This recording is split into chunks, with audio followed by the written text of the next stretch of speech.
¿Alguna vez escucharon la expresión falso mesías? Seguramente. Muchos cuando piensan en esto, piensan tal vez en alguien que tiene un tridente y está todo vestido de rojo.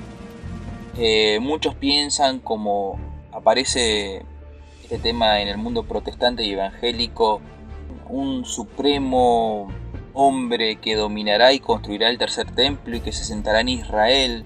Otros tal vez piensan que fue un dictador ya muerto, como se dijo en su momento sobre Mussolini, sobre Hitler, sobre Kissinger, por ejemplo, que hasta el día de hoy sigue vivo. Pero, ¿qué pensamos por falso mesías? Bíblicamente sabemos que van a venir falsos mesías. Sabemos que hay grandes poderes malignos que operan y están operando al día de hoy. Bien, todo esto y más lo vamos a desmenuzar y a comprender a continuación en el siguiente video. No se lo pierdan.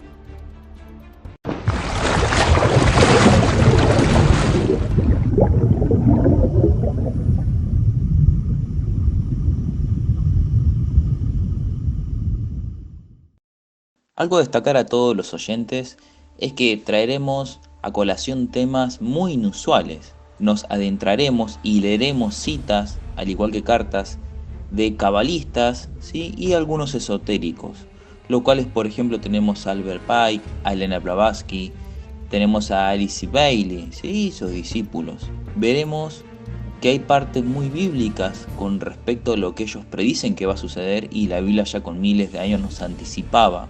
Haremos hincapié en el 2025, qué es lo que sucederá, cómo esto comenzó ese ruido dentro del cristianismo e investigaremos estos eventos.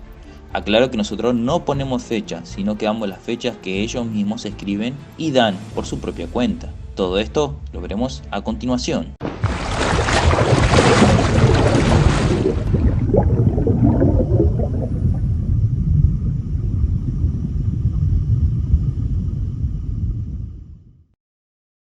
Podríamos comenzar con unos versículos bíblicos para introducirnos en el tema. En 1 Timoteo 4, 1 y 2 dice lo siguiente: pero el Espíritu dice claramente que en los postreros tiempos algunos apostatarán de la fe, escuchando espíritus engañadores y a doctrina de demonios, por la hipocresía de mentirosos que teniendo cauterizada la conciencia. Leamos lo siguiente en Gálatas 1, 8 y 9.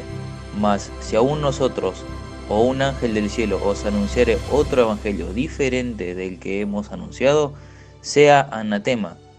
Como antes hemos dicho, también ahora lo repito, si alguno os predica diferente evangelio del que habéis recibido, sea anatema. Comencemos desde las mismas bases en cuestión. Ahora hablemos de Albert Pike. Este nació en 1809 y falleció en 1891. Fue uno de los luciferianos y ocultistas más prominentes. Fue un abogado estadounidense, militar, escritor y destacado activista francmasón. En 1859 fue elegido soberano del Gran Comandador del Supremo Consejo Grado 33, llegando a la cima. Durante su mandato consagró gran parte de su tiempo al desarrollo de los rituales esotéricos de la orden que se recopiló en su libro Moral y Dogma del antiguo y aceptado rito escocés de la masonería, escrito en 1871, que se convirtió en una de las obras de referencia o de mayor venta dentro del mundo de la masonería contemporánea, dedicando a todos sus alumnos a Lucifer y Baphomet. Según ellos, esto caracteriza a los grados superiores del rito escocés antiguo y aceptado. Para sacarnos todo tipo de dudas acerca de qué es la masonería y quiénes los componen, ya que cuando buscamos en internet encontramos que son iluminados, que dan conocimiento, ayudan a la gente, recordemos que Satanás le dijo a Eva que serían conocedores del bien y del mal, y serían como Dios. Veamos qué dice Albert Pike en su libro. Dice lo siguiente: la religión masónica debe ser mantenida por todos nosotros los iniciados, los niveles altos, en la pureza de la doctrina de Lucifer. Si Lucifer no fuera Dios, ¿lo calumniaría? ¿Aparecerían declaraciones falsas y dañinas acerca de él? ¿Adonai es Jesús? Sí, Lucifer es Dios. Esto aparece en la página 588 de su libro. Ahora leamos la reveladora carta que se escribió Albert Pike con el masón Giuseppe Mazzini, europeo, que dice lo siguiente: entonces en todas partes los ciudadanos obligados a defenderse contra la minoría mundial de revolucionarios exterminarán a esos destructores de la civilización y a la multitud desilusionada con la cristiandad, cuyos espíritus deístas estarán desde ese momento sin brújula ni dirección, ansiosos por un ideal, pero sin saber dónde dirigir su adoración. Recibirán la verdadera luz a través de la manifestación universal de la doctrina pura de Lucifer, sacada finalmente a la vista pública. Esta manifestación resultará a partir del movimiento reaccionario general, que seguirá la destrucción de la cristiandad y del ateísmo, ambos conquistados y exterminados al mismo tiempo. Ahora paremos aquí. Pudimos comprender lo que realmente este masón de altísimo grado quiso decir. Recapitulemos y vamos a repetir la principal frase que creo que nos debería hacer ruido a todos los cristianos, el cual dice: recibirán la verdadera luz a través de la manifestación universal de la doctrina pura de Lucifer, sacada finalmente a la vista pública. Cabe destacar que estas citas fueron extraídas del libro Peones en el Juego, publicado en Canadá en 1955 por el oficial de inteligencia de la Royal Canadian Navy, William Wicard, que fueron en base a las cartas que se envió Albert Pike con Giuseppe Mazzini en 1871. Ahora, de lo leído anteriormente, deberíamos formular tres grandes preguntas. La primera pregunta sería: ¿quién o qué se mostrará o manifestará en público?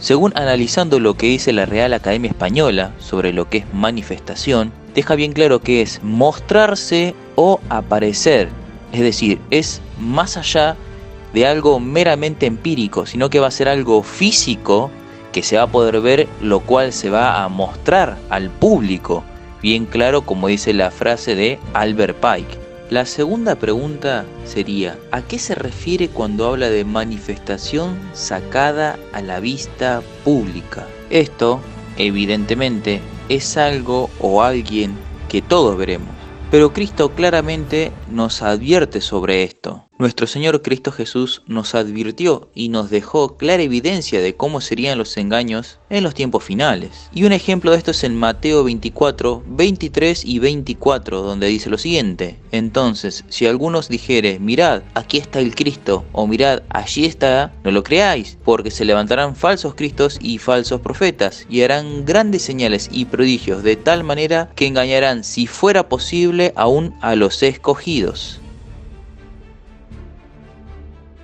Y la pregunta número 3, ¿por qué dice que el cristianismo y el ateísmo serán destruidos? ¿Cómo podríamos explicar esta pregunta? Bien, y la respuesta más correcta creo que es la siguiente. Podríamos deducir que los cristianos a medias o cristianos tibios, al ver los prodigios, milagros y señales, que es lo que se busca dentro del mundo evangélico, dentro del mundo pentecostal o en las grandes iglesias al día de hoy, caerán rápidamente en el engaño. También a esto Dios lo permite, según segunda de Tesalonicenses 2, 11 al 12.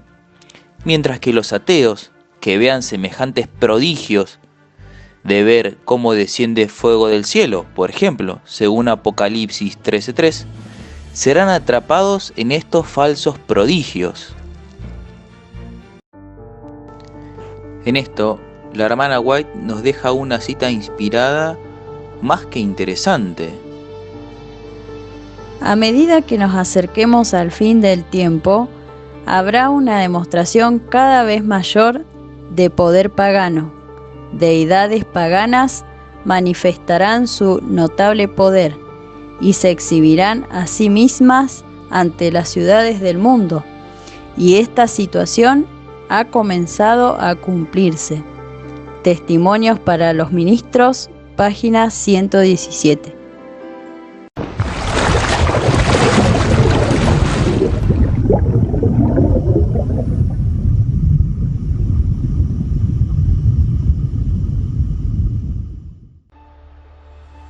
Para avanzar con nuestro siguiente tema, es más que importante que volvamos sobre nuestros pasos, ya que resaltar que en 1871 Albert Pike en sus cartas con Giuseppe Mazzini predijo la Primera Guerra Mundial con una exactitud tremenda, la Segunda Guerra Mundial con gran exactitud.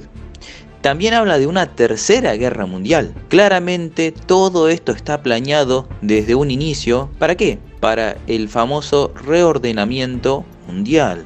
Nuestro Señor Jesucristo nos advierte claramente en su palabra. Esto lo vemos en segunda de Tesalonicenses 2 del 7 al 10. Donde dice lo siguiente: porque ya está en acción el misterio de la iniquidad, solo hay quien al presente lo detiene, hasta que él a su vez sea quitado del medio, y entonces se manifestará aquel inicuo, a quien el Señor matará con el espíritu de su boca y destruirá con el resplandor de su venida. Inicuo, cuyo advenimiento es por obra de Satanás, con gran poder y señales y prodigios mentirosos, y con todo engaño de iniquidad, para los que se pierden por cuanto no recibieron el amor de la verdad para ser salvos. Antes de pasar al siguiente tema, me gustaría que veamos una cita de la hermana White más que interesante. Hay un límite más allá del cual Satanás no puede ir, y al llegar a él recurre al engaño y falsifica la obra que en realidad no tiene poder para efectuar. En los últimos días aparecerá en una forma tal que haga creer a los hombres que Él es Cristo, que viene al mundo por segunda vez. Ciertamente se transformará en un ángel de luz, pero aunque ostentará la apariencia de Cristo en cada detalle, en lo que abarca la mera apariencia, no engañará a nadie sino a aquellos que, como Faraón, están tratando de resistir la verdad. Ahora analicemos el siguiente libro. Este se llama Los Protocolos de los Sabios de Sión. Si hay alguien que le quedaba duda acerca de cómo sería el nuevo orden social, aquí lo deja más que claro.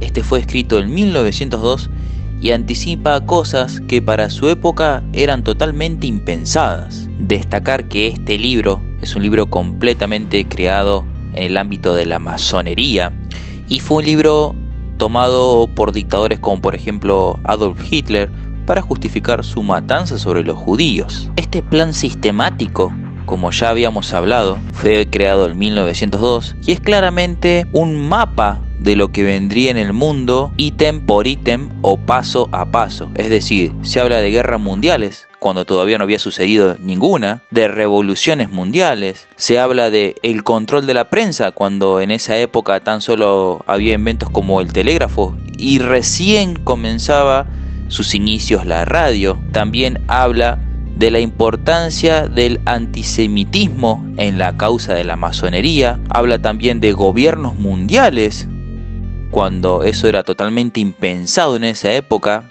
Aparte también habla de ideas como el darwinismo, impulsado dentro de las universidades. Esto reafirma completamente la idea de que hay un plan claramente trazado desde la antigüedad para dominar el mundo.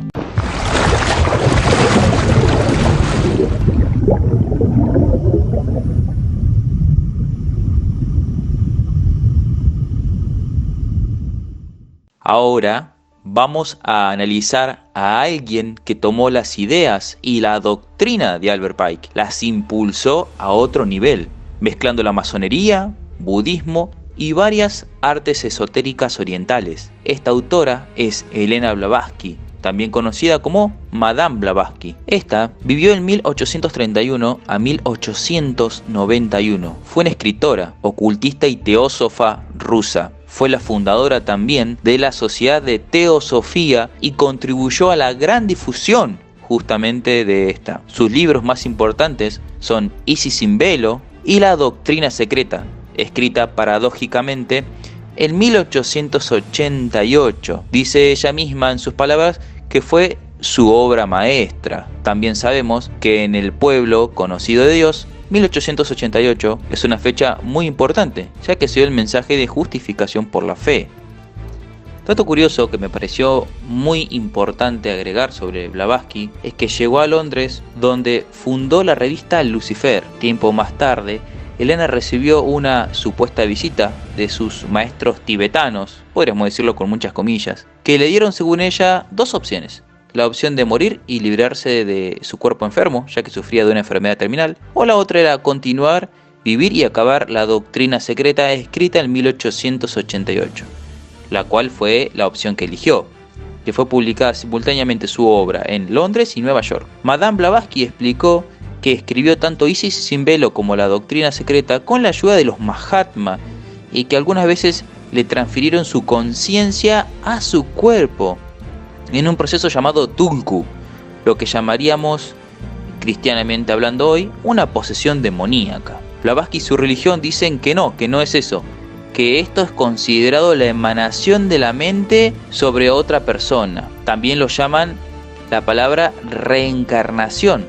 De hecho, el más famoso ejemplo de esto es el llamado Dalai Lama, que según la tradición budista lleva ya 13 reencarnaciones. Según Blavatsky, algunas descripciones y citas fueron mostradas por ellos a través de la luz astral, otras veces mientras dormía. Según su versión, páginas enteras fueron precipitadas en su propia letra, o las cartas de los maestros se materializaban en el papel. Estas afirmaciones contribuirían fuertemente al hecho de que Blavatsky recibió ayuda demoníaca para realizar su obra y finalizarla. La otra pregunta es, ¿qué son los Mahatma? Bien, este es un término sánscrito y son consideradas almas grandes y nobles. Según ellos, el Mahatma más conocido es Mahatma Gandhi. Un dato curioso que no quería que dejemos de lado antes de pasar al siguiente tema: la revista de Blavatsky, Lucifer, es muy parecida a Prometeo, el dios griego que trajo la sabiduría de los dioses a la tierra, justamente como se le dijo a Eva en el Edén: serán igual a Dios, conocedores del bien y del mal. Bien, en este punto me gustaría que hagamos un paréntesis y recomendarles un libro que se llama Un viaje a lo sobrenatural, de Roger Morneau, el cual explicará cómo estas entidades entran en contacto con los humanos, al punto de cómo hacerles ganar mucho dinero, o de que máquinas de escribir funcionen solas. Todo eso es un punto en el cual comprenderemos la lucha espiritual que existe entre Dios y los demonios. Esto también nos muestra la importancia de estar bajo las alas y el cuidado protector de Cristo y no involucrarse en absolutamente nada de ese ocultismo o artes orientales. Acerca de todo ese ocultismo que vimos y religiones orientales, Cristo nos advierte de la siguiente manera. Lo vemos en Hebreos 13:9 y dice lo siguiente: no os dejéis llevar de doctrinas diversas y extrañas, porque buena cosa es afirmar el corazón con la gracia, no con viandas que nunca aprovecharon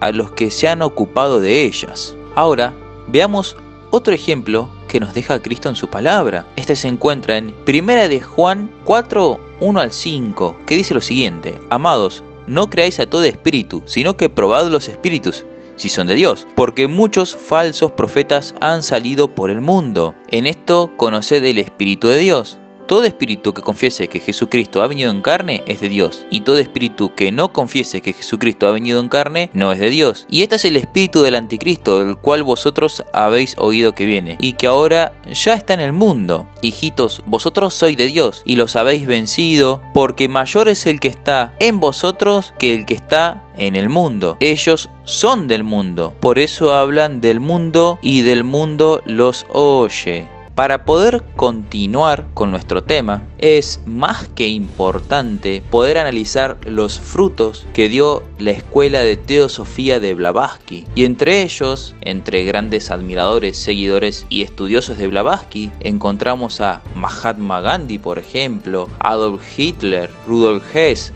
Heinrich Himmler, que sabemos que pertenecieron al partido nazi, Jorge Luis Borges, un escritor argentino, pero hay dos personas centrales, Aleister Crowley, su gran discípulo, y Alice Bailey, los cuales ellos potenciaron totalmente la doctrina que había generado Blavatsky a puntos impensables.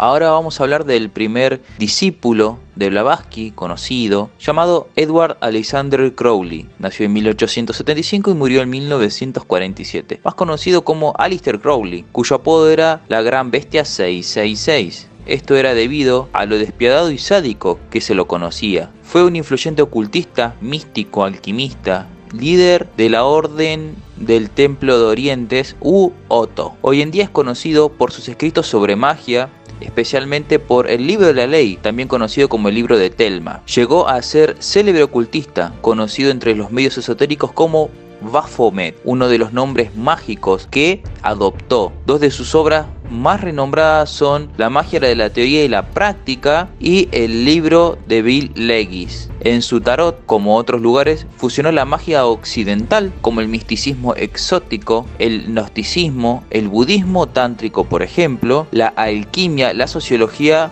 freudiana. De este modo amplió la obra de Elpas Lévy, un notable mago francés, a cual él admiraba mucho. También él aseguró que era la reencarnación de Elpas Lévy y aseguró que éste había muerto en 1875, pero había vuelto en su cuerpo. Acá vemos rasgos y frutos de la doctrina de Blavatsky influenciados en este ocultista. El otro discípulo de Blavatsky, el cual podemos destacar porque ha impactado sus teorías ocultistas alrededor del mundo, es Alice Bailey, la cual nació en 1880 y murió en 1949. Fue una practicante del esoterismo. En 1919, Alice Bailey, de 39 años, cortó sus vínculos con la Sociedad Teosófica de Blavatsky y entonces pudo actuar con más libertad, según ella. De acuerdo con sus propios puntos de vista, ella adjudicaba las enseñanzas a un maestro de una supuesta jerarquía oculta. En el mes de noviembre de 1919, Bailey comenzó a escribir textos que afirmaba que eran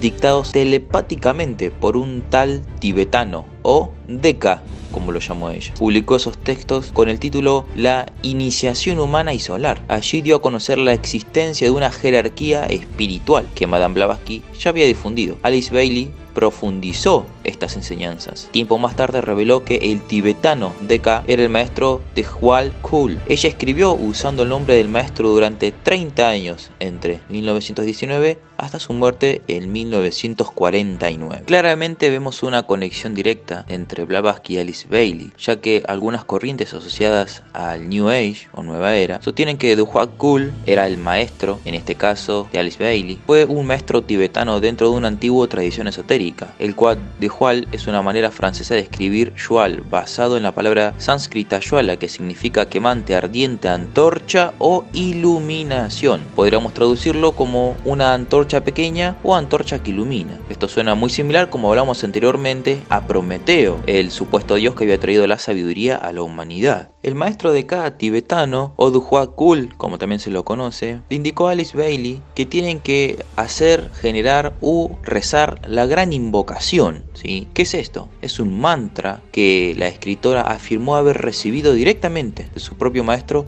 para ser entregado a la humanidad para acelerar el desarrollo evolutivo humano. Esto fue publicado en abril de 1945 y desde entonces ha sido traducido a más de 80 idiomas, al punto que en este caso la casa editora de Lucy Trust tiene una sede propia en las Naciones Unidas. Se ha designado el día de luna llena de junio como el día de la gran invocación, tras la lunación de Tauro, en la que se celebra el festival de Asala, pero anualmente se realiza una gran invocación. Veamos lo que dice su propia página oficial.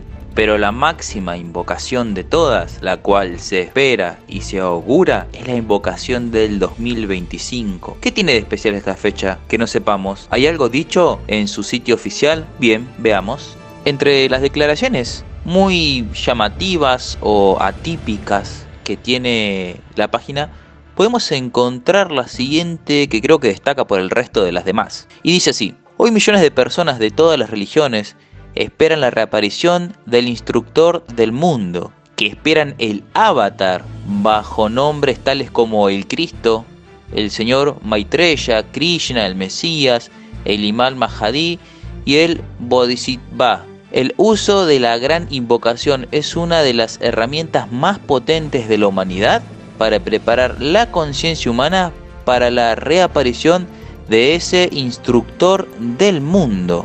Ahora el gran punto en controversia aquí: ¿por qué poner al Cristo, a Dios Todopoderoso, a las alturas de Krishna, a las alturas del Imam Mahdi o también de Buda puede ser, por ejemplo?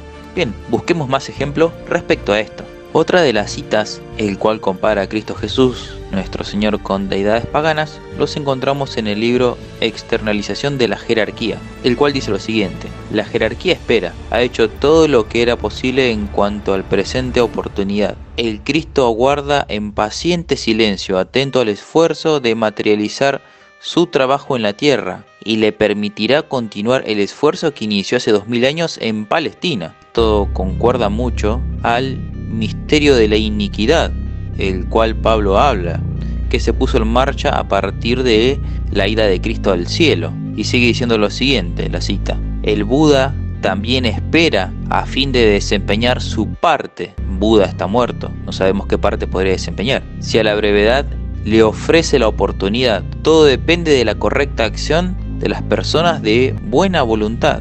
Otra cita la cual podemos leer y se encuentra en el libro Externalización de la Jerarquía dice lo siguiente: su guía esperan que llegue el momento de revelar que no están solos. Aquellos que hoy luchan en el caos de los asuntos mundiales y tratan de resolver la crisis mundial, Dios trascendente está trabajando por medio del Cristo y de la jerarquía espiritual que trae alivio. Dios inminente en todos los hombres está en vísperas de ser reconocido en forma estupenda. Y la pregunta acá es: ¿qué es lo que estamos en víspera de ver? ¿O qué es lo que se va a revelar? Una cita más que importante, y creo que es una de las centrales en este video, aparece en el libro Externalización de la Jerarquía, la cual dice lo siguiente: ahora debe venir para ocupar su lugar prominente en el escenario mundial y desempeñar su parte en el gran drama que se está desarrollando allí. Esta vez no desempeñará su parte en la oscuridad como lo hizo antes, sino a la vista de todo el mundo. Debido a lo reducido de nuestro pequeño planeta, al predominio de la radio, la televisión y la rapidez de las comunicaciones, su actuación será observada por todos, y tal perspectiva le ha producido cierta consternación. Esto podríamos decir que reemplaza el famoso "y todo ojo lo verá" de Apocalipsis 1:7, ya que Satanás, al no poder imitar la segunda venida de Cristo, lo intentará reemplazar con la tecnología, tal cual como decía el libro El protocolo de los sabios de Sión. Vimos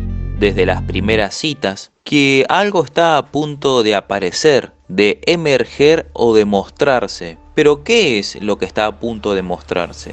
Bien, claramente es una manifestación que saldrá a la tierra para ser visible. Pero Cristo dijo claramente: mi reino no es de este mundo. Y si no es Cristo Jesús, ¿quién será entonces? Bien, sabemos claramente que Cristo dijo que Él vendrá en las nubes y todo ojo le verá. Entonces, ¿quién será? ¿Un impostor? Ciertamente sí. Leamos una cita más que reveladora en el libro de Alice Bailey, Exteriorización de la Jerarquía. Y dice lo siguiente: por lo tanto, se está produciendo un gran y nuevo movimiento, y se está produciendo una interacción tremendamente incrementada. Esto continuará hasta el año 2025. Durante los años intermedios entre ahora y entonces, se verán cambios muy grandes, y en la gran Asamblea General de la Jerarquía, que se celebra como de costumbre cada siglo, en 2025 la fecha con toda probabilidad se fijará para la primera etapa de la externalización de la jerarquía. El ciclo actual desde ahora hasta esa fecha se denomina técnicamente la etapa del precursor. Este párrafo es extraído, obviamente, del libro Exteriorización de la Jerarquía de 1957.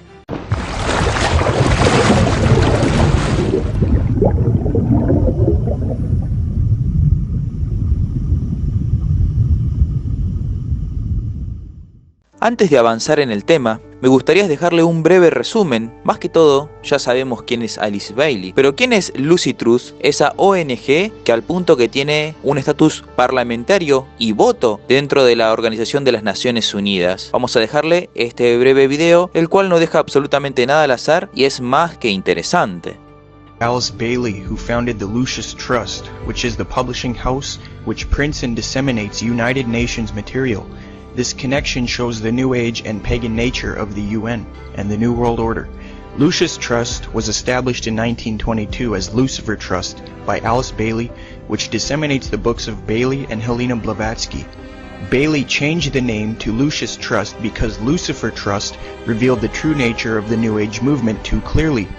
Lucius Trust is sponsored by, among others, Robert McNamara, former Minister of Defense in the USA, President of the World Bank, and member of the Rockefeller Foundation, and Thomas Watson of IBM, former ambassador to Moscow. Lucius Trust's sponsors, among others, are the following organizations: the UN, Greenpeace International, Greenpeace USA, Amnesty International, and the UNICEF. As Fritz Springmeier notes in his book Bloodlines of the Illuminati, the Rockefellers have played a role in Lucius Trust and the United Nations. David Rockefeller is a part of Lucius Trust's management. David Rockefeller, the owner of the Chase Manhattan Bank, called for a New World Order openly in his book Memoirs, quote, "For more than a century, ideological extremists at either end of the political spectrum have seized upon well-publicized incidents, such as my encounter with Castro, to attack the Rockefeller family for their inordinate influence they claim we wield over American political and economic institutions. Some even believe we are part of a secret cabal working against the best interests of the United States, characterizing my family and me as internationalists, and of conspiring with others around the world to build a more integrated global political and economic structure. One world, if you will. If that's the charge, I stand guilty, and I am proud of it," unquote.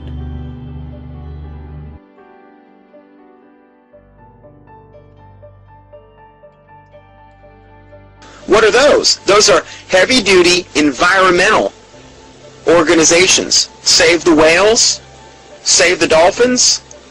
Why are they publishing? Why are they sponsoring and wanting to help out? Oh, I thought they were good. No, I'm sorry.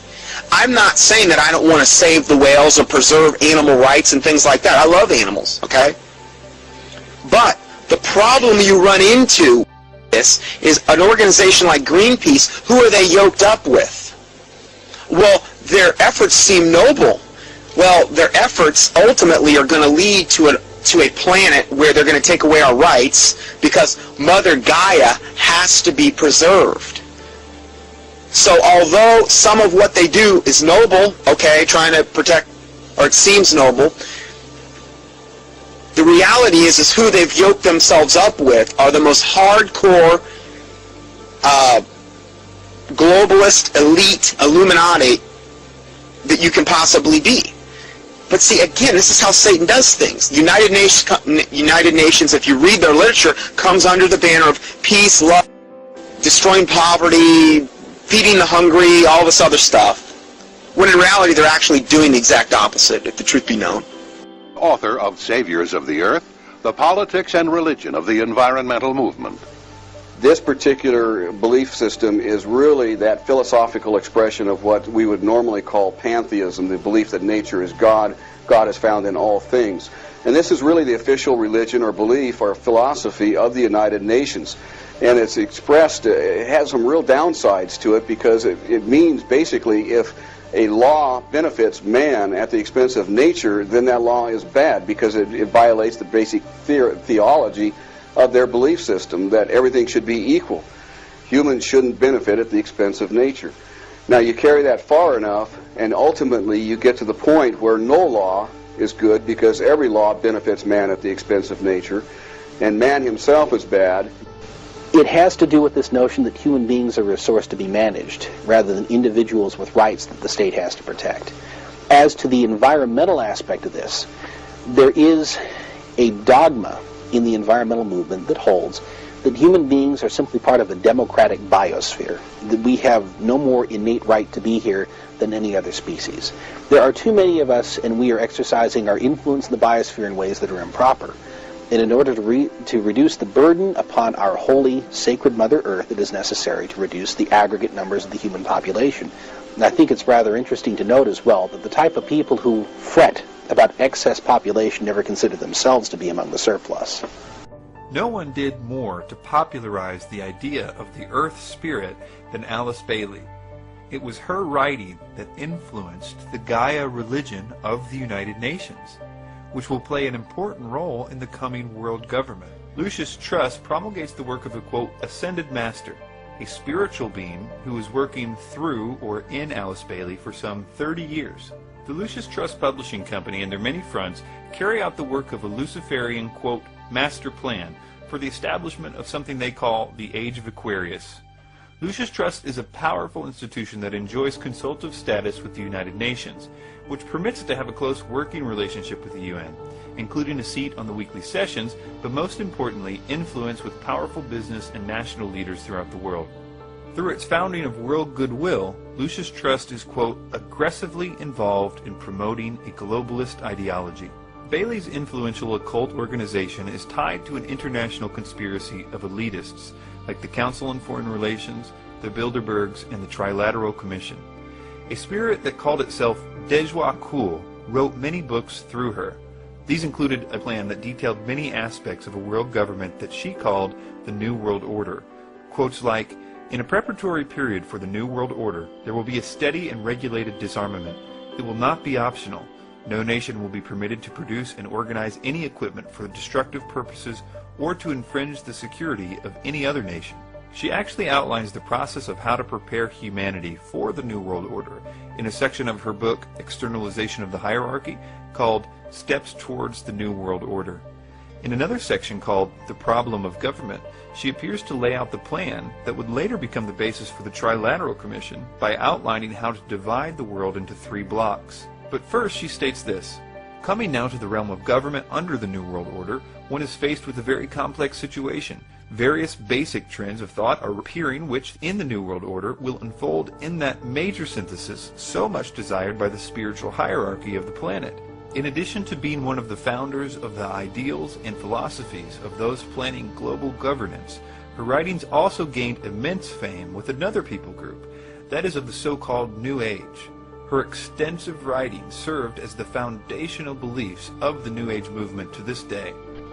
Terry Melanson, founder of ConspiracyArchive.com, said the following about the Lucius Trust logo, quote, the Lucius Trust logo features this streaming blue light.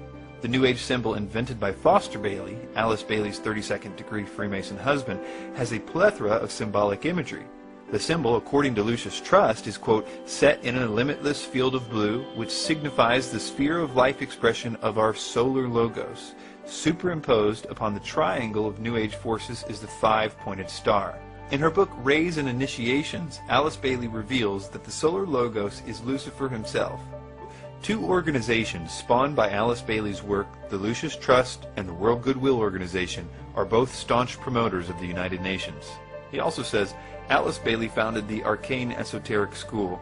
She claimed to channel an entity she called the Tibetan, and she produced a number of books including Hierarchy of Masters, The 7 Rays, A New Group of World Servers, and New World Religion. Bailey said that her Tibetan master had told her the Second World War was necessary to defend the plan of God. That sounds ridiculous to me, but there are many in the New Age field who believe that everything is a part of the plan and the will of God, even a global holocaust. Out of these troubled times, a new world order can emerge, a new era. We needed a new world order. Global governance and a new world order. Novus Order Seclorum, a new order for the centuries, for the ages, forever. That new world order and what America... Of global governance. A framework for global governance. Of Europe and a new world order. Came a new Europe. A new world order. I think a new world order is emerging. Really, a new world order can be created. A new world order. And creating the kind of world order that I think all of us would like to see. Como pudimos ver en el video anterior, Lucy Trust es la casa editora fundada por Alice Bailey y Foster Bailey, su marido, masón grado 32. Un punto no menor aquí es que esta fue fundada en mayo de 1922 y su nombre fue Lucifer Publishing Company, el cual debido a ciertas quejas de grupos cristianos le cambiaron su nombre a Lucy Trust. Recordar también que esta casa impresora es la que imprime los documentos legales de la ONU, la Organización de las Naciones Unidas.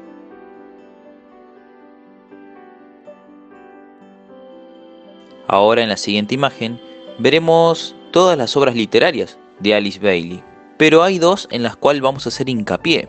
La exteriorización de la jerarquía es uno, el cual hemos sacado muchas citas del mismo, y el otro es la reaparición de Cristo. El punto aquí es, ¿por qué estas personas quisieran que realmente Cristo apareciese si cuando Él venga serán completamente destruidos? Bien, el punto es aquí, ¿cuál Cristo quieren ellos que aparezca? Y eso lo veremos a continuación. Nuestro Señor Cristo Jesús nos advierte en Lucas 21:8, el cual dice lo siguiente: mirad que no seáis engañados, porque muchos vendrán en mi nombre diciendo, yo soy el Cristo, y el tiempo está cerca, no lo sigáis. También en 2 Corintios 11, 14 y 15, nuestro Señor Cristo Jesús nos deja más que claro de las apariencias en cuál se puede aparecer, y dice lo siguiente: y no es maravilla, porque el mismo Satanás se disfraza como ángel de luz, así que no es extraño si también sus ministros se disfrazan como ministros de justicia, cuyo fin será conforme a sus obras.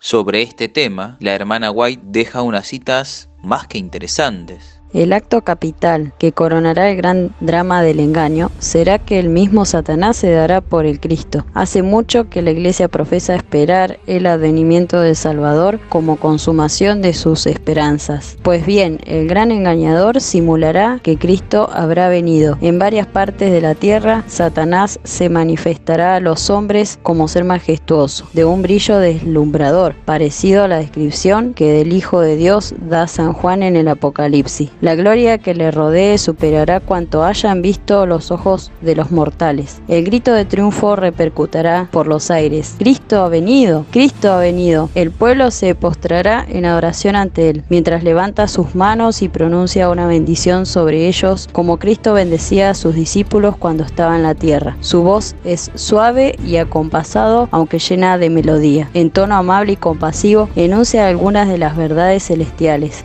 y llenas de gracia que pronunciaba el Salvador. Cura las dolencias del pueblo y luego, en su feméntido carácter de Cristo, asegura haber mudado el día de reposo del sábado al domingo y manda a todos que santifiquen el día bendecido por él. Conflicto de los siglos, página 682.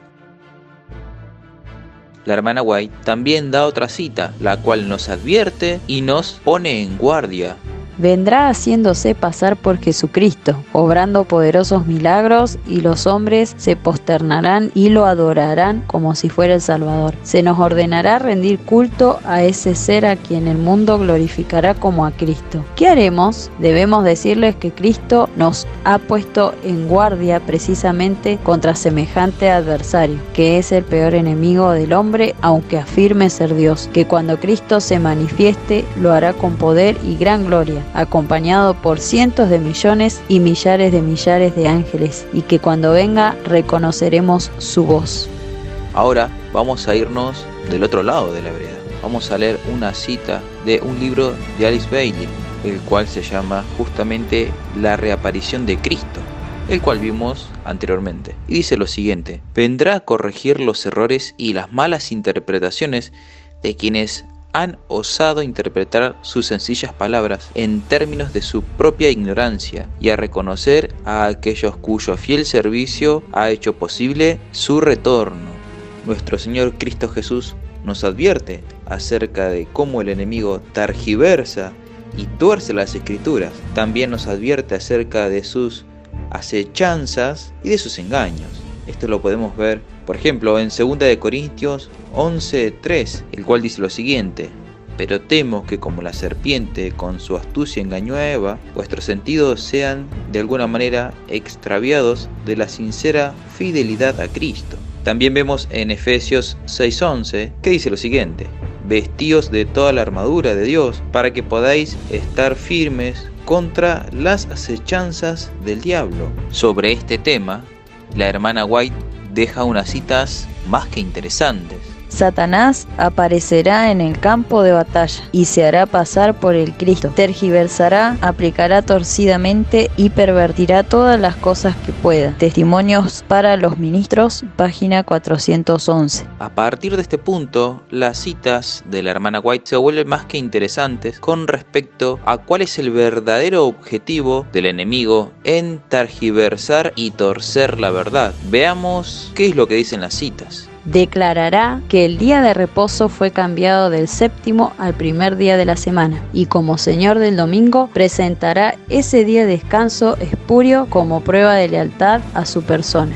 Satanás pone su interpretación sobre los eventos, y ellos piensan, como él quiere que lo hagan, que las calamidades que llenan la tierra son un resultado de la violación del domingo. Pensando apaciguar la ira de Dios, estos hombres influyentes promulgan leyes imponiendo la observancia del domingo.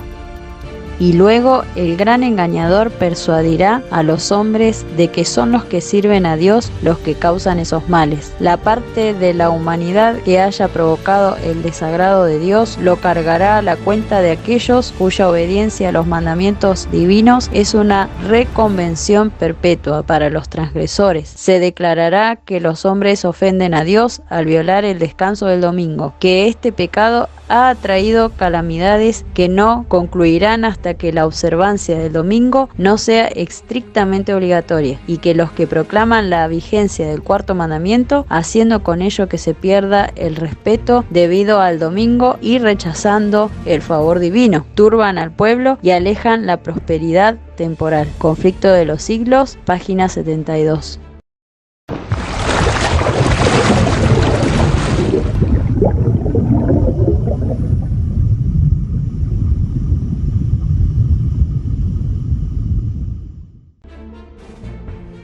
Llegados a este punto, sería muy bueno que regresemos unos pasos hacia atrás, ya que hay algo que llama grandemente la atención.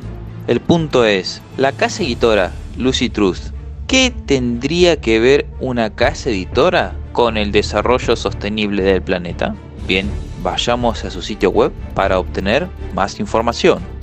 Ingresando en su sitio web, en el ítem de Buena Voluntad Mundial, dice palabras más que llamativas para hacer que solo es una casa editora, y dice lo siguiente: la acción reflexiva y planificada de las redes de buena voluntad está impulsando la respuesta de todos los problemas de nuestra época, desde la pobreza, las relaciones raciales destructivas y la destrucción del medio ambiente, hasta la espiritual, sentimental, los pensamientos de desesperanza sobre el futuro y la crisis del materialismo y el egoísmo. ¿Quién habla acerca de todo esto? Veamos.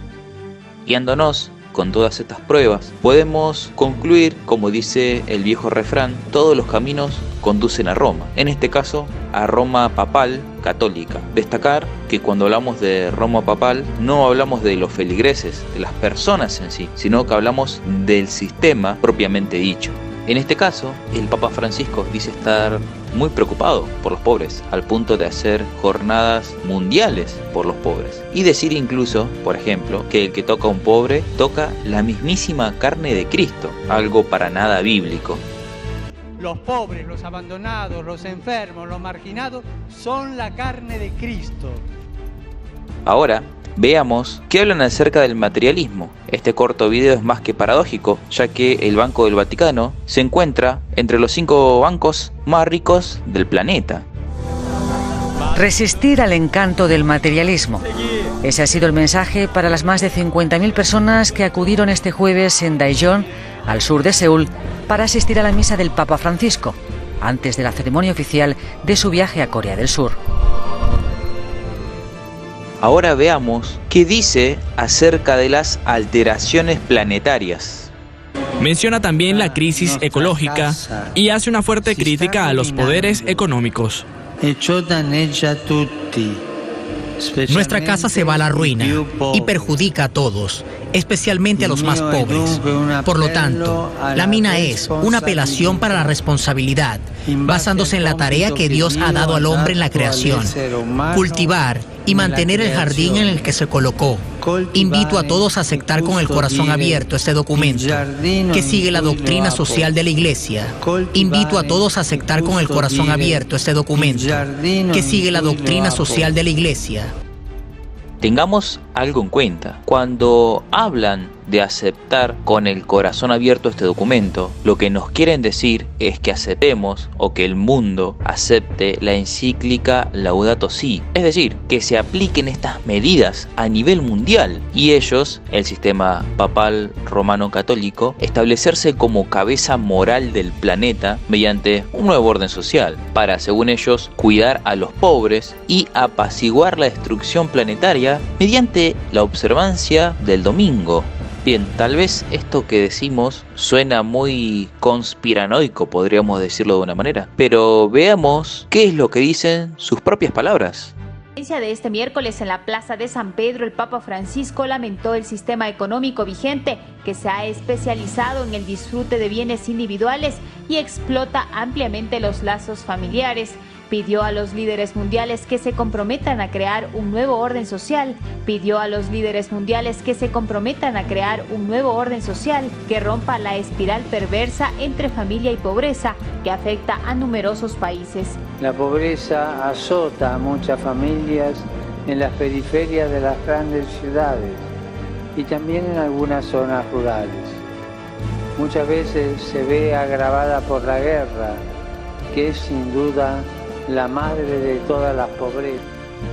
Ahora me gustaría hacer un paréntesis aquí y marcarles algo. No sé si se dieron cuenta. Tanto Lucy Truss, la casa editora, como la ONU, Greta Thunberg, el falso Mesías, los gremios, todas parecen organizaciones separadas o individuos separados, pero claramente todos trabajan unidos, es decir, al unísono. Eso está más que claro. Y la pregunta aquí es, ¿para qué todo esto? Es decir, ¿para qué semejante maquinaria propagandística puesta en marcha? Bien, sabemos que el pretexto perfecto, y suena hasta noble podríamos decir, es ayudar al planeta en sus alteraciones, pero la encíclica Laudato Si claramente habla en repetidas ocasiones que se le debe dar el día domingo a la tierra como punto de descanso. Y diremos, ¿esto es tan así? Bien, veamos. Queridos hermanos y hermanas, hoy reflexionamos sobre el tercer mandamiento. Fíjate en el sábado para santificarlo. Se debe distinguir entre el verdadero descanso y la evasión, tan común en nuestros días. Hoy se intenta evadir la realidad buscando una diversión que oculte nuestro descontento. El sentido del auténtico reposo lo encontramos en las palabras del Éxodo. Dios hizo el mundo en 6 días y el séptimo descansó. Ese descanso es la alegría de Dios por su creación, que era muy buena. Para nosotros cristianos, el día del Señor es el domingo. El día del Señor es el domingo. El reposo es también un momento propicio para la reconciliación. El sábado es el séptimo día de la semana. Después de 6 días en los que el hombre participa en cierto modo del trabajo de la creación de Dios, el sábado es el día del descanso. El sábado, el séptimo día, es sustituido ahora por el primer día. Es sustituido ahora por el primer día. Como día de la asamblea litúrgica, es el día del encuentro con Dios mediante Jesucristo, el cual en el primer día, el domingo, se encontró con los suyos como resucitado, después de que hallaran vacío el sepulcro. La estructura de la semana se ha invertido. Ya no se dirige hacia el séptimo día para participar en él del reposo de Dios. Inicia con el primer día como día del encuentro con el resucitado. Este cambio es un hecho extraordinario. Si se considera que el sábado, el séptimo día, como día del encuentro con Dios, está profundamente enraizado en el Antiguo Testamento. El Catecismo afirma que este cambio fue realizado en honor a la resurrección de Cristo. Sin embargo, ni Jesús ni los apóstoles ordenaron este cambio. Y afirman, si los protestantes siguieran la Biblia, ellos rendirían culto a Dios en el día sábado. Al guardar el domingo, ellos están siguiendo una ley de la Iglesia Católica.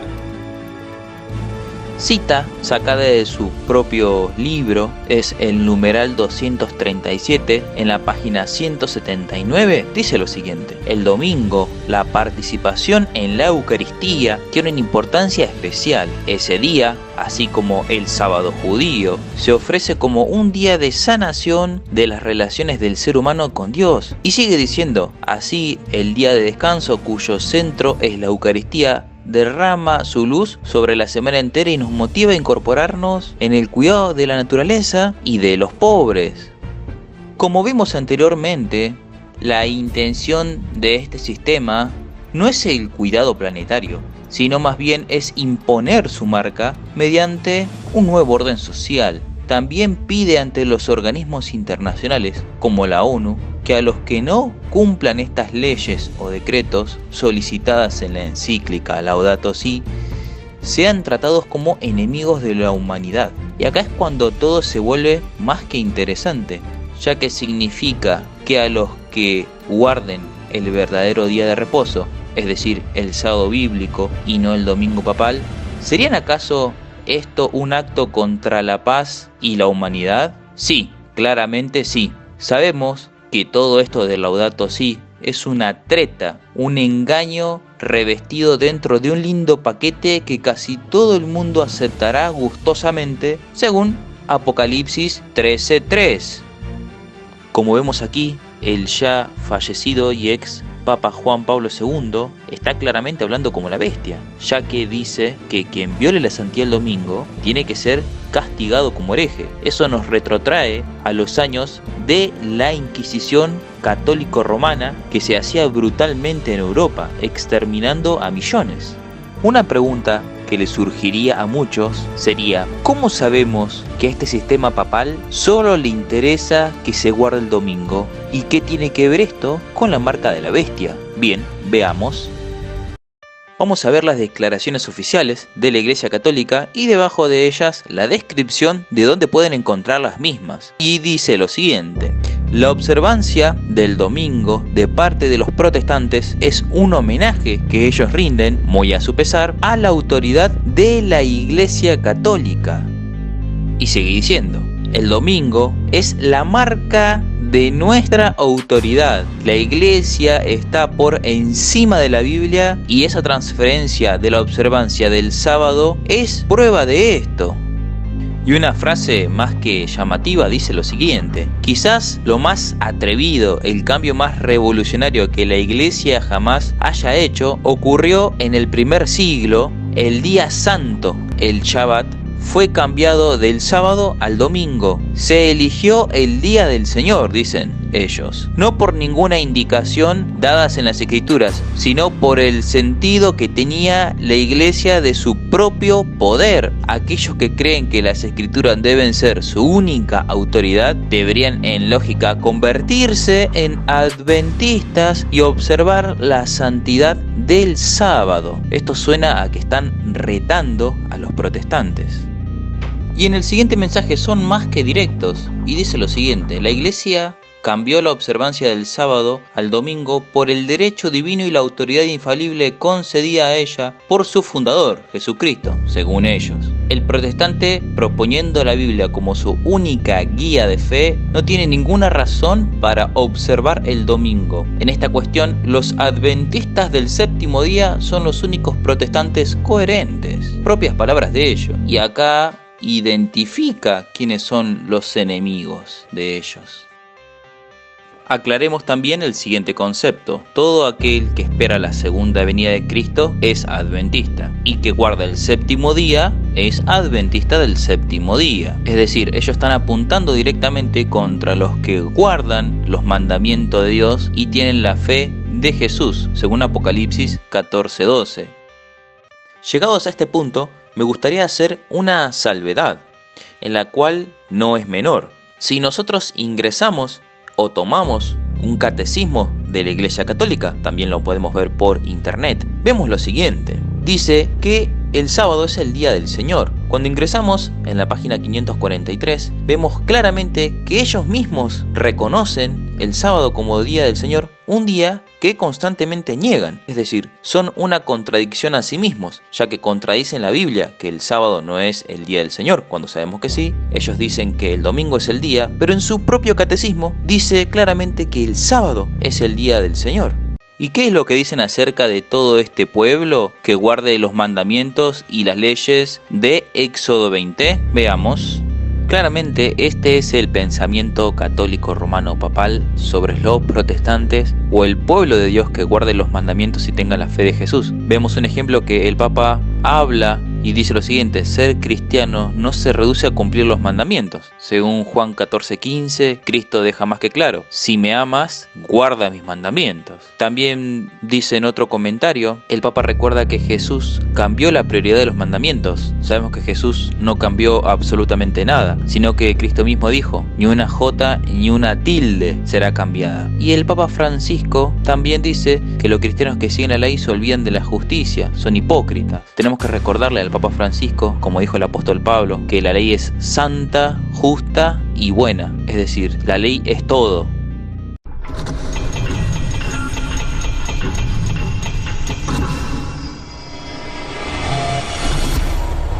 Prepárate para abrir tus ojos a la realidad.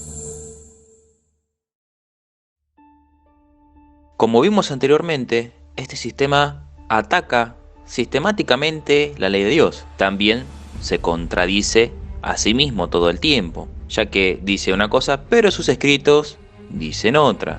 Ahora veamos cuál es el problema que tiene con la ley de Dios. Es decir, este sistema propone otra clase de ley. Veamos. Cuando nos dirigimos a los mandamientos del catecismo, vemos algo más que curioso, ya que como anteriormente pudimos visualizar, ellos no niegan el sábado, pero no lo agregan dentro de la ley. Es decir, la ley y los mandamientos de Éxodo 20, vemos bien claro cuáles fueron quitados. Y un ejemplo de ello es: no te harás estatua ni imagen alguna, es decir, el segundo mandamiento. Sabemos que sus misas y sus ceremonias están repletas de estatuas. Ese fue quitado y fue reemplazado por el tercer mandamiento. Ahora, el sábado, el cuarto mandamiento de Éxodo 20, fue reemplazado en santificarás las fiestas. Pero hay un detalle aquí: quedan dos espacios vacíos en base a los dos mandamientos quitados. Pues bien, el 10º mandamiento de no codiciarás la casa de tu prójimo ni codiciarás a su mujer se cortó en dos partes para reemplazar esos dos espacios vacíos.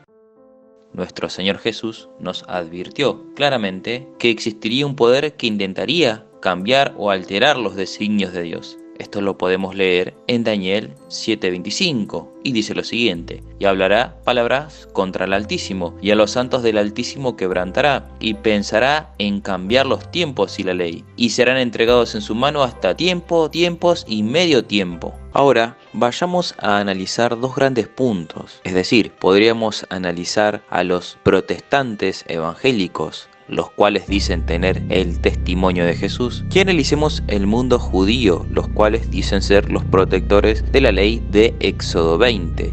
Comencemos con el mundo evangélico. Ellos dicen tener el testimonio de Cristo Jesús, pero cuando uno le habla de la ley, dicen que no están bajo la ley, sino bajo la gracia. También dice que los mandamientos fueron clavados en la cruz y que se puede comer o beber lo que se quiera porque Cristo ya realizó todo el sacrificio necesario por ellos. Por lo tanto, si anulamos la ley, anulamos también el carácter de Dios. Esto también es muy similar a lo que decía el sistema papal católico romano, ya que ellos también invalidaron la ley de Dios. Es decir, tienen un punto muy en común con este sistema. Por lo tanto, se olvidan de los mandamientos. Según Juan 14:15, que Jesús dijo: si me amas, guarda mis mandamientos. Se olvidan que la ley es santa, justa y buena, según Romanos 7:12. Y se olvidan que el pecado es transgresión de la ley, según 1 de Juan 3:4. Por lo tanto, invalidan toda la ley. Podremos poner un ejemplo que tal vez su Biblia debería de verse de la siguiente manera. Así como vimos que los llamados protestantes, con muchas comillas, tienen puntos en comunes con el sistema católico romano papal, vemos que también se unen en puntos comunes de doctrina. Y diremos, ¿es esto así? Bien, veamos. Como podemos observar en imagen, se hunden para objetivos que parecen nobles, como por ejemplo católicos, musulmanes y evangélicos en la unidad de la diversidad, católicos y evangélicos por la defensa a la vida, o celebran cultos ecuménicos en la unidad del cuerpo de Cristo. Y muchos pensarán, ¿qué tiene de malo esto? Bien, como vimos, se busca la unidad y la unidad ecuménica a toda costa, en puntos comunes de doctrinas. Pero justamente para eso fue lo que nació la Reforma Protestante, para deshacer todas las doctrinas antibíblicas que había creado este sistema. Veamos el siguiente video, más que interesante. El Papa Francisco pide unidad e insta a protestantes y católicos a luchar juntos contra las injusticias. Lo ha hecho desde Suecia en el inicio de las celebraciones del 500 aniversario del cisma impulsado por Martín Lutero. Jorge Bergoglio se ha convertido en el primer pontífice en participar en una celebración de la Reforma Protestante. Ambas iglesias firmaron una declaración que muestra su compromiso para eliminar los obstáculos que les lleven a la unidad. Nuestro Señor Cristo Jesús nos advierte en su palabra de la siguiente manera, y lo podemos ver en 2 de Corintios 6, 14 y 15, dice lo siguiente: no os unáis en yugo desigual con los incrédulos, porque ¿qué compañerismo tiene la justicia con la injusticia? ¿Y qué comunión la luz con las tinieblas? ¿Y qué concordancia Cristo con Belial? ¿O qué parte el creyente con el incrédulo? En esto, la hermana White nos deja una cita más que interesante. Cuando las iglesias principales de los Estados Unidos, uniéndose en puntos comunes de doctrina, influyan sobre el Estado para que impongan los decretos y las instituciones de ellas, entonces la América protestante habrá formado una imagen de la jerarquía romana, y la imposición de penas civiles contra los disidentes vendrá de por sí sola. Como vimos anteriormente, las iglesias protestantes ya no protestan, claramente. Están todas unidas en ecumenismo y en, entre comillas, hacer el bien en unidad. Ahora, ¿el resto de las iglesias están preparando a los fieles para la pronta venida de Cristo? Ellos aseguran decir que sí, que los están preparando. Pero veamos de qué manera los preparan en sus iglesias. Imaginemos la siguiente escena, y ahora vamos a recurrir a la lógica más simple. Si los cristianos, con muchas comillas podríamos decirlo, se dejan llevar por una campera ungida o un zapato ungido, y peor aún, dicen que esas son obras del Espíritu Santo, ¿qué sucederá con ellos cuando el falso Mesías haga descender fuego del cielo? Bien, sabemos que eso es consecuencia de haberse alejado de la ley y del Evangelio, ya que Oseas 4:6 dice lo siguiente: mi pueblo fue destruido porque le faltó conocimiento, por cuanto desechaste el conocimiento yo te echaré del sacerdocio, y porque olvidaste la ley de tu Dios, también me olvidaré de tus hijos. En este punto podríamos concluir de la siguiente manera: el mundo cristiano, como no aceptó el cuarto mandamiento sobre el día de reposo, van a aceptar un falso día de reposo, y cuando el falso Mesías venga, unirá al mundo con el falso día de reposo en contra del remanente de Dios y los que guardan sus mandamientos. Por otro lado, los judíos ortodoxos, como no creen en Jesucristo como el verdadero Mesías, van a aceptar un falso Mesías. Veamos. hace relativamente muy poco tiempo, podríamos decir menos de un año, apareció Esquiahu ben David, alguien que decían ser sus seguidores que él era el Mesías, el cual él a muy poco tiempo murió. Y el tema es el siguiente: si una simple persona pudo casi engañar al mundo judío, ¿qué sucederá cuando aparezca Satanás disfrazado como Mesías y realice prodigios y milagros? Y si seguimos viendo las noticias, rabinos de renombre dicen que el Mesías está por venir en el 2022, que es imposible ignorar las señales de la llegada del Mesías. Ahora es el punto: ¿cuál Mesías es el que ellos están esperando?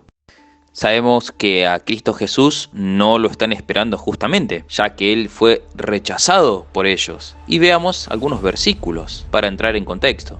Como vimos anteriormente, el pueblo de Israel rechazó al Mesías y lo sigue rechazando hasta el día de hoy en su gran mayoría, y Mateo 23, 37 al 39 deja esto más que claro y dice lo siguiente: Jerusalén, Jerusalén, que matas a los profetas y apedreas a los que te son enviados, ¿cuántas veces quise juntar a tus hijos como la gallina junta sus polluelos debajo de las alas y no quisiste? He aquí, vuestra casa os he dejada desierta, porque os digo que desde ahora no me veréis hasta que digas: bendito el que viene en el nombre del Señor. Eso es una profecía acerca de la segunda venida de Cristo y no de la primera, como esperan los judíos al día de hoy. Y los siguientes versículos dicen así. Esto lo podemos encontrar en Mateo 21, 43 y 45. Por lo tanto os digo que el reino de Dios será quitado de vosotros y será dado a gente que produzcan frutos de él. Y oyendo sus parábolas, los principales sacerdotes y los fariseos entendieron que hablaba de ellos. Él estaba profetizando que le iba a ser sacado del evangelio eterno y dado al pueblo de los gentiles. Entonces, esto cuadra a la perfección con el versículo ya dicho de Oseas 4:6, donde dice: mi pueblo fue destruido porque le faltó conocimiento. Es más que aplicable a esta situación, y muchos pensarán: ¿cómo le puede faltar conocimiento a este pueblo si de ellos salió el Pentateuco, por ejemplo? La respuesta más acertada es que su falta de conocimiento, o ignorancia entre comillas, es a propósito. Muchos preguntarán: ¿cómo es esto? Bien, veamos lo que dice su propio Talmud. El mismo es una maldición rabínica que se encuentra en el Talmud y dice lo siguiente: que los huesos de sus manos y los huesos de sus dedos se caigan y se descompongan de aquel que dé la vuelta de la página del libro de Daniel para encontrar el tiempo de Daniel 9, 24 y 27, y que su memoria desaparezca de la faz de la tierra para siempre. Ley del Talmud, página 978, sección 2, línea 28. Ahora, antes de avanzar con el tema, me gustaría hacer una salvedad más que interesante. Los antiguos rabinos dijeron lo siguiente: si el pueblo de Israel observara un solo sábado correctamente, inmediatamente vendría el hijo de David, es decir, el Mesías. Y si Israel fuera a guardar 2 días de reposo en una fila, es decir, sábado y domingo, tan correctamente como ellos, debería, entonces vendrá el Mesías. Es decir, vemos claramente que es una frase tal vez un poco confusa, pero arriba lo describe: el hijo de David, es decir, el Mesías verdadero, Cristo Jesús. Y abajo habla de 2 días en línea, es decir, sábado y domingo. Es una frase más que llamativa porque dice vendría el Mesías, pero vendría el falso Mesías, el cual sería el segundo, el que viene después del original. Y esto no es un invento, sino que se encuentra en el Talmud palestino, en la Tanit 64a, Talmud de Babilonia, Sanedrín 97a y Shabbat 118b. Esta cita corresponde a los judíos ortodoxos, los que no creen en Jesús, por lo tanto siguen esperando al Mesías, como ya hemos dicho, pero les llegará como falso Mesías, justamente. Siguiendo con la frase de la maldición rabínica que se encuentra en el Talmud, para los que leen Daniel 9, 24 al 27, la conclusión a la que podemos llegar es que sabemos que si estudiamos profecías, este fue el tiempo de gracia dado al pueblo judío, el cual por rechazar al verdadero Mesías, es decir, a Cristo Jesús, terminará aceptando un falso Mesías, que es Satanás disfrazado de Cristo, como ya lo vimos anteriormente. A todo esto, el mundo evangélico intenta decir que estas 70 semanas no terminaron, que están en un futuro lejano y que son 7 años de tribulación para el pueblo judío. Cabe destacar que son 7 años separados sin ninguna explicación, para nada son bíblicas. Esto se llama futurismo. Luego otros dicen que esto sucedió en el pasado. Eso se llama preterismo. Esto ya lo explicamos en un video, el cual le dejaremos en la descripción. Toda esta confusión llevará finalmente a que casi todo el mundo se maraville con los prodigios y los milagros mentirosos de Satanás y caigan en sus garras. Y es nuestra sincera oración pedir a Dios por sabiduría para que no caigamos en ninguna de las trampas del enemigo.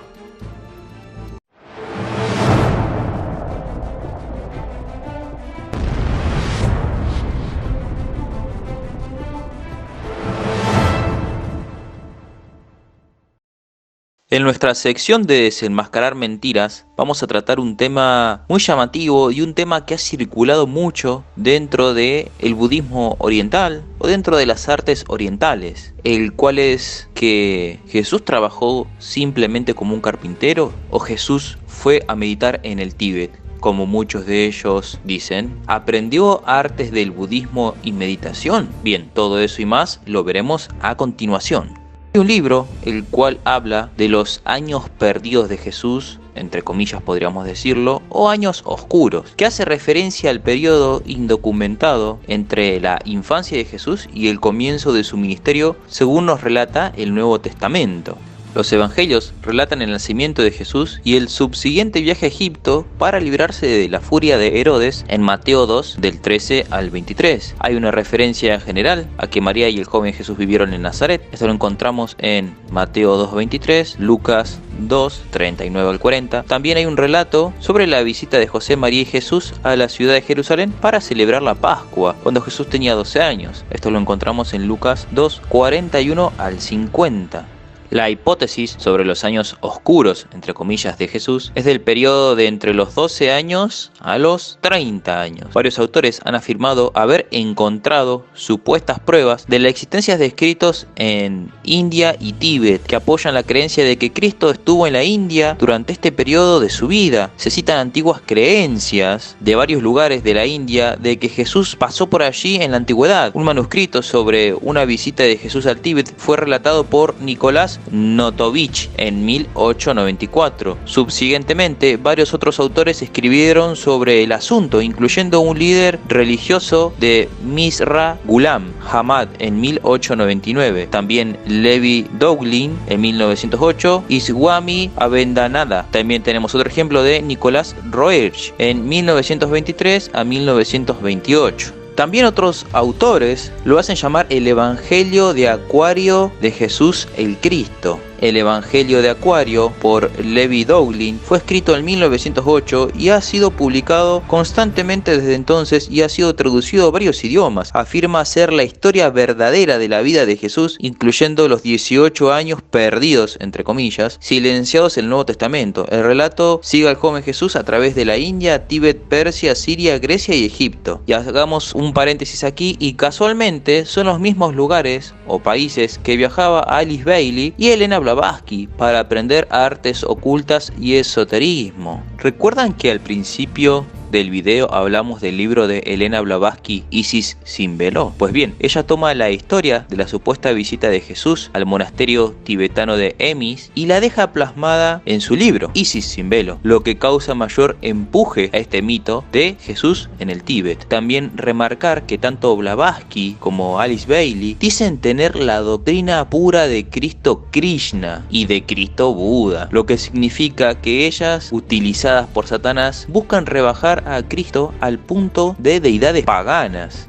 En 1887, el corresponsal de guerra ruso, Nikolás Notovich, visitó la India y Tíbet y afirmó en la lamasería o monasterio de Emis Ladakh, oyó hablar de un manuscrito sobre la vida del santo Isa, el mejor de los hijos del hombre, según él. Isa fue el nombre árabe dado a Jesús. Su historia, junto con un texto traducido de la vida de el santo Isa, fue publicada en francés en 1894 con el nombre de La vida desconocida de Jesucristo y subsiguiente traducida del inglés, alemán, español e italiano. Toda esta fama al corresponsal de guerra ruso, Nikolás Notovich, no le duró mucho tiempo, ya que se descubrió su mentira, ya que Archibald Douglas, entonces profesor de la Facultad de Agra, también visitó el monasterio de Emis en 1895, pero afirmó que no encontró ninguna prueba de que el tal Nikolás Notovich había estado allí, y de hecho hay muy poca información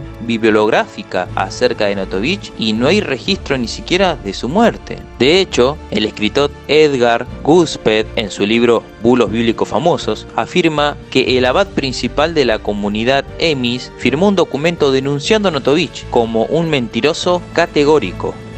Marcel Tereux es un novelista y locutor británico-estadounidense que ha publicado The Secret Books, o El libro secreto, un libro basado en su investigación sobre la vida de Nikolás Notovich. Y él dice lo siguiente: lejos de ser un noble ruso, Notovich era en realidad un niño judío de una religión oscura del Imperio ruso, y este evangelio fue un intento estrafalario pero ineficaz de frenar la ola de antisemitismo que estaba cobrando fuerzas en toda Europa de finales del siglo XIX.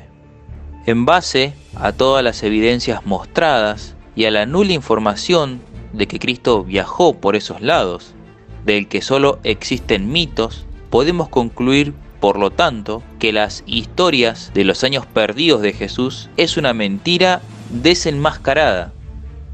Y si te gusta nuestro material, suscríbete, danos un me gusta y compartí este video.